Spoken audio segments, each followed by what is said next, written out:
It's worked in Japan, it's worked in Korea. You did the deal with Europe, you did the deal with the UK. What's sort of out there that's still there? I think India's kind of still out there, although it seems like they're capitulating a little bit. I saw that they just bought a lot of liquefied petroleum gas from the United States in November. What are the big sort of hot button places that you want to... I'll tell you a story about India. So if you remember, so I did the first deal, the UK deal, and we told the UK that they had to get it done by 2 Fridays from now, that was the date, that the train was going to leave the station by 2 Fridays, because I have a lot of other countries doing things, and if someone else is first, they're first. And President Trump does deals like a staircase. First stair gets the best deal. You can't get the best deal after the first guy went. Everyone says, I want the UK deal. I want the UK deal. The answer is no, they were first. They took the chance. They moved quickest. They're first. Second, up a stair. So that sets the floor. Right. And then the next one's got to be higher. And then the next one higher. And then the next one higher. The next one higher. So he does things that way because that way it incents you to come quickly to the table. Right. Right. You could have 3 countries who are the second deal. They all get done at the same time. Right. But if you want to wait and see how it goes, that's at your risk. So he does the UK deal, and they had to get it done by Friday. And Thursday afternoon, Keir Starmer's on the phone, the president.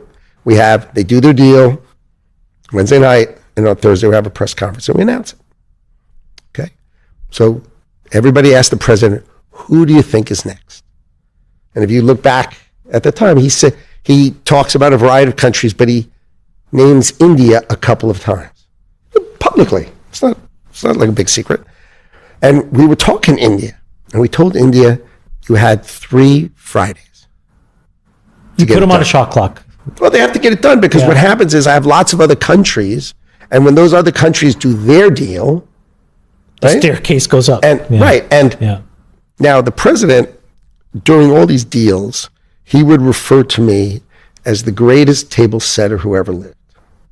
Okay, because you've never had anybody who was as successful as me as a businessman before, who's just the table setter. That's basically, so, because what I would do is I would negotiate the contracts and set the whole deal up. But let's be clear, it's his deal. Yeah. Okay, he's the closer. He does the deal. So I said, you got to have Modi. It's all set up. You have to have Modi call the president. They were uncomfortable doing it. So Modi didn't call. Wow. So that Friday left.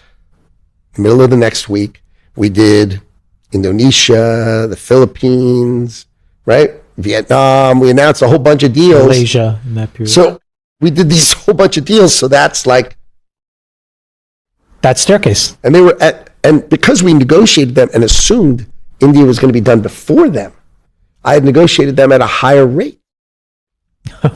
So now the problem is the deals came out at a higher rate. Right. And then India calls back and says, oh, okay, we're ready. I said, ready for what? It was like 3 weeks later. I go, are you ready for the train that left the station 3 weeks ago? So what happened is they just, sometimes there's that seesaw and people are on just the wrong side of the seesaw. When I was young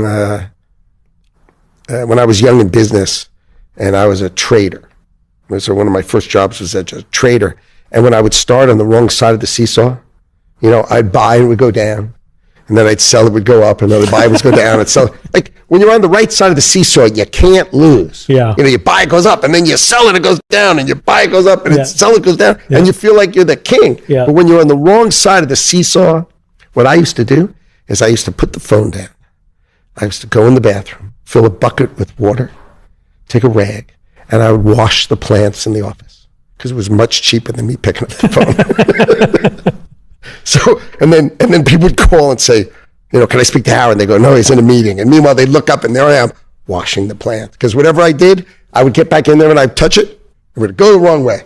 So what happened is India just was, on the wrong side of the seesaw. And it was just, they couldn't get it done when they needed to. And then they couldn't get it done. And then they couldn't get it done. And then they couldn't get it done. And so what happened is all these other countries kept doing deals, and they're just further in the back of the line. And now when they say, but what I want is I want the deal in between the UK and Vietnam, right. because that's what I negotiated. Right. And they remember, and I remember, and they say, but you agreed.